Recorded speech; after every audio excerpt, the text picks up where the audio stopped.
I'm Teresa Carraggio, and this is Third Paradigm. I'm making the point today that the road to heaven is paved with good intentions.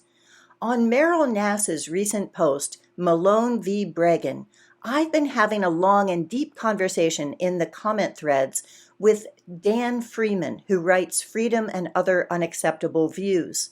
And I asked his permission to be able to put it here so that we could continue. And what Dan's overall position comes to, he says, is I am advocating for praising someone's good actions and words and critiquing their bad action and words without going to motive.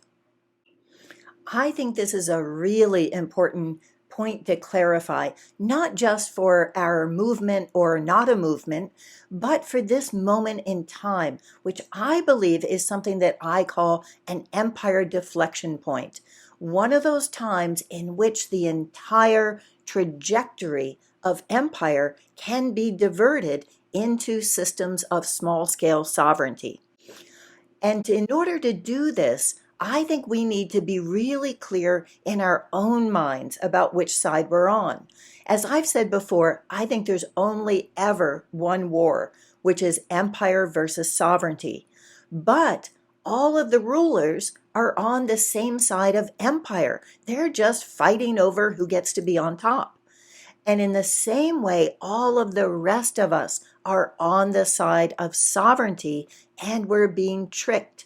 So that's why we need to be clear and know exactly what our position is and be able to tell when it is that we're being tricked. Let's start by defining our concepts with the term heaven. Now, if you've been watching for a while, you know that I believe that the Bible is one of the original psyops that has convinced us to be on the side of empire when we think that we're on the side of sovereignty and of the common people. In the New Testament, the Gospels tell us to love everyone as Jesus loves us. And I put quotes around Jesus because no matter what we believe, we know that that was not a Hebrew name. That's not a name that even exists in the Hebrew language. And so we know that that name, at least, was not real. So what does that mean to love everyone as Jesus loves us? The concept of heaven is that it's a place where there's going to be a judgment, and some of us would be there and some of us would not. So how do you love someone and be happy when they're not there and they're being punished? That has never made sense to me. And so I'm completely with Dan in saying that in terms of heaven, what we're looking at is complete inclusivity. We're not looking at judging people. We're looking at judging words and actions, but not people. On a spiritual level, therefore, the only kind of heaven that we can imagine that's logically possible is one that's like the Bodhisattva musketeers, one for all and all for one, or a state of inner being, as Thich Nhat Hanh puts it, or oneness, as the mystics of every religion would term it. And then on a political realm, what we're looking at is a global society where every person deserves equal respect and where every community has the right to rule themselves, to set their own policies, and to also participate in the resources that enable them to be self-reliant. So for me, giving someone credit for their good intentions and assuming the best means that I figure that they want the same thing that I do, that they also want a sovereign world where everyone has the same benefits that they do. So when I critique someone's words and actions, I critique them based on whether they fit that model or whether they contradict it or whether they contradict themselves. For Naomi Wolf, for instance, her concept of God that favors her people over others, that protects her people but doesn't protect others, that gives her people the lands belonging to others and even makes those others their slaves. I don't know whether that's contradictory to her own beliefs because I don't know whether she believes in empire or sovereignty, but I assume that she believes in the latter. And so I look at that as contradictory to my own dogma that God does not like me any better than God likes anyone. With Robert Malone, however, his words and actions are inconsistent with each other. At its core, he's claiming to represent the medical freedom community. And that's all about bodily sovereignty for adults, family sovereignty for children, and community sovereignty for everyone. He posts different things from different groups around the world who are taking responsibility for their own healthcare provision and for their policies. And he's been interested in decentralized systems, which is what caused him to subscribe to my Substack. But the industry that he's worked in and his whole career has been about denying that to people in other countries, that he works in the spaces that cross over between the militarized empire, the Pentagon, the CIA, the Department of Defense, the economic empire, big pharma and government contractors, and then the global healthcare empire, the WHO, and billionaire philanthropy. As Robert F. Kennedy shows in his book, The Real Anthony Fauci, the contracts that Malone has won are nothing to brag about. He's been part of the conflation between HIV and AIDS that put Fauci in power and that has cost thousands of gay men horrible deaths due to AZT, as Celia Farber has chronicled in her upcoming book, Serious Adverse Events: The Uncensored History of AIDS. He's also brought together all the players for the Ebola vaccine, which Geert Vanden Bossche has seen as a precursor for the warning that he's given about the COVID vaccine. And Sage Hana points out that Malone has never apologized for his part in the West Africa Ebola trials. So all of the vaccine program that Robert F. Kennedy has spent his life trying to bring to publicity, and COVID finally gave an audience and credibility to, now Malone is undermining with interviews like the one that he did with Aubrey Marcus that I critiqued. But let's look at the conversation with Dan Freeman. In one of his first responses to me, Dan mentioned that he had been following Robert Malone for 3 years. And so I was questioning him on how did he come to your attention before the Dark Horse podcast. And so he wrote back, first, I went back and I can't find any evidence I saw his mRNA paper earlier or criticisms of mRNA earlier than Dark Horse or Trial Site. I may have been reading his work on SARS-CoV-2 and mast cell activation, but those were all productive research endeavors that got me questioning Spike. I think this is an important question to be asking, not just to see whether Malone's position has changed, but also whether, as Mark Kulacz has speculated, something happened that necessitated Malone stepping into this role, that there was somewhere that the narrative went off the rails, or there was too much of the truth that was getting out, and therefore it needed to be controlled. In my video on Phony Maloney and Wikispooks, I read a unverified Twitter post from Malone from August 2019 about the gullibility of anti-vaxxers. I took that out of the print version because JJ and Mark and Matthew Crawford all felt like it was over the top. Now, if Malone's Twitter platform was scrubbed, there would be no evidence of that, except that Mark has saved 3 years of those Twitter files by going back into the Wayback Machine. So I think that those are really important things for us to be looking through and doing some research to find out what's changed. Dan continues. With so much on the line, clearly there are agents acting for political and corporate interest, agitating, derailing, redirecting efforts, etc. If we accept this, then asking questions, poking, prodding, critiquing, and categorizing ideas and people who have stepped into the public square is fair game and really essential. So I am not advocating for shutting down that conversation. I am advocating for praising someone's good actions and words and critiquing their bad actions and words without going to motive. I think this sets up a kind of self-governing pathway for people in a movement. It creates accountability and maintains forward momentum without running each other off the road. It also opens up the road for more people to join without fear of being hamstrung from all sides. I think we all know it's lonely taking these positions. Leaving the comfort of the group only to risk being labeled a traitor among the dissidents is not an attractive proposition.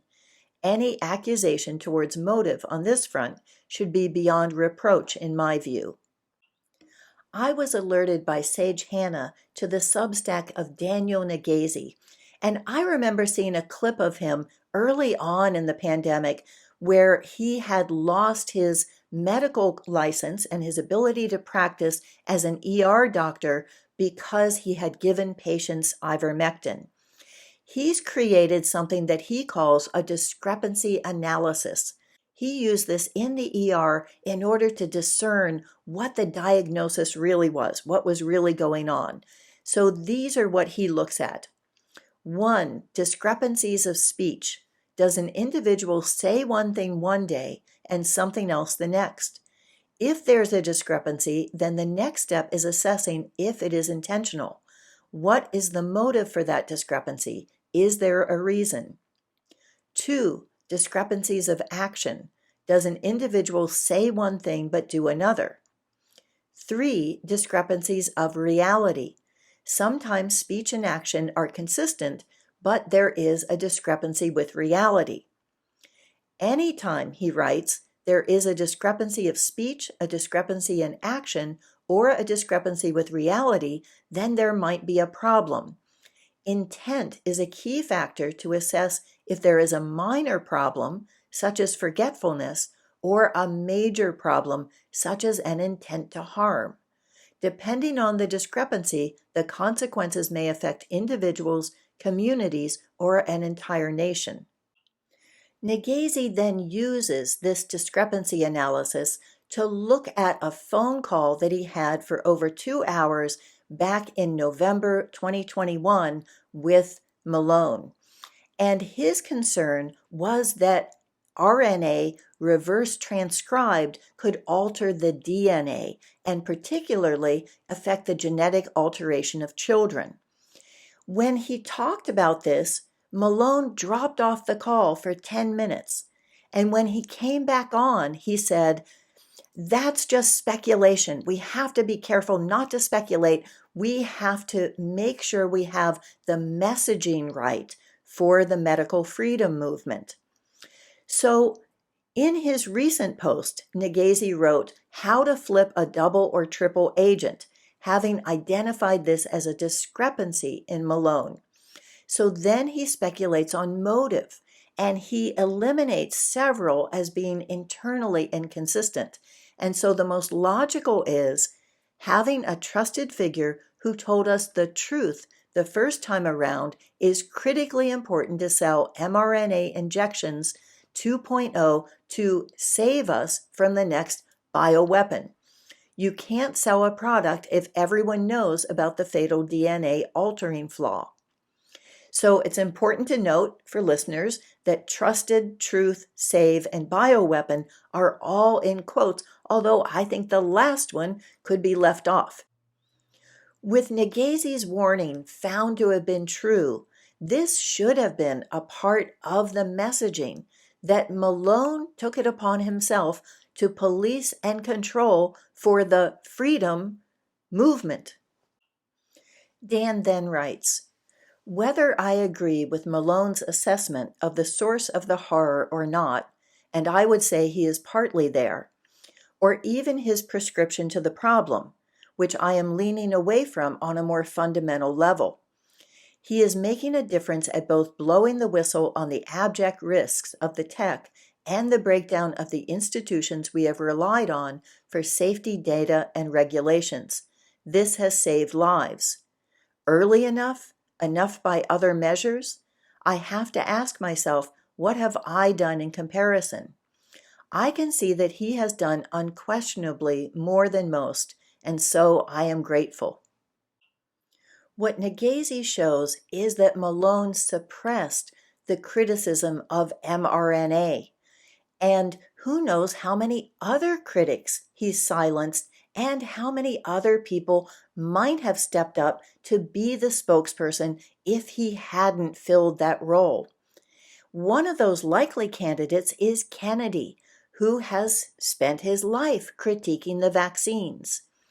And another thing that Kennedy has done is bring to question the whole institution of the NIH and the CDC and shown how those institutions not just allow corruption, but their systems favor corruption. They enable it and they destroy people who are not corrupt, like Peter Duesberg.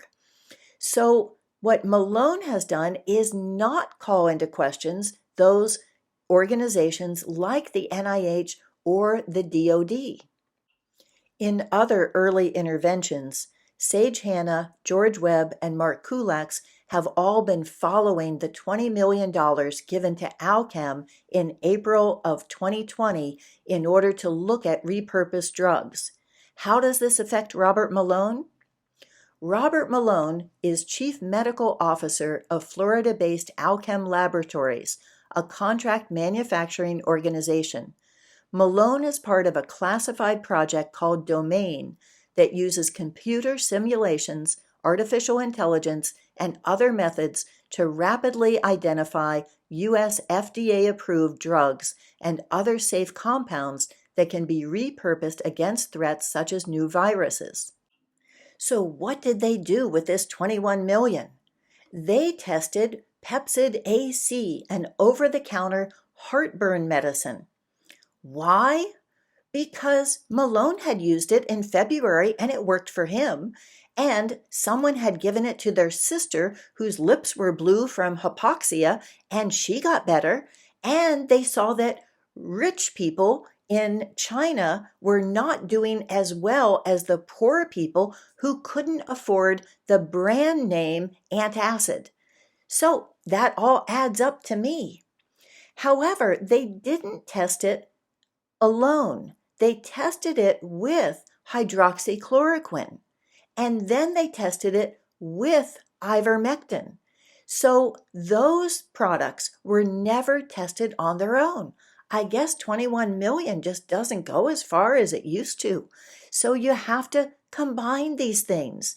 And didn't seem like they found any good repurposed drug through that, so that there wouldn't need to be an emergency use authorization. So I think that the people who are attending the $700 a ticket event that Robert Malone is putting on this weekend for Vaccine Injured deserve a refund and an apology. Dan ends by applying what he calls the faith lens. He starts by asking, have the things Dr. Malone said saved lives? And he answers, unquestionably yes. He then looks at how we're all prone to make mistakes and need forgiveness and redemption.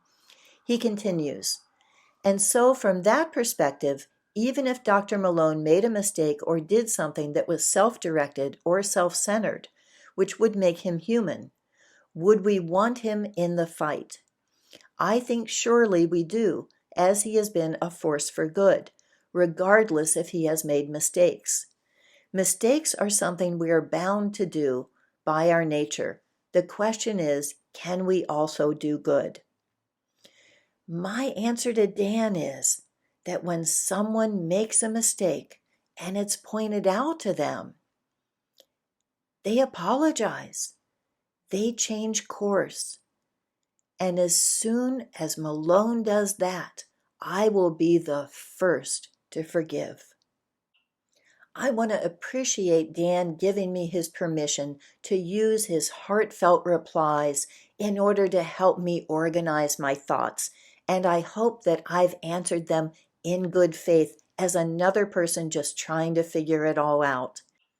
And to follow this up, here are a couple of episodes from when we were in the thick of it, from Robert F. Kennedy Jr.'s The Real Anthony Fauci. This is Infodemic, and this is Conspiracy Theorist is the New Heretic. Thank you for watching.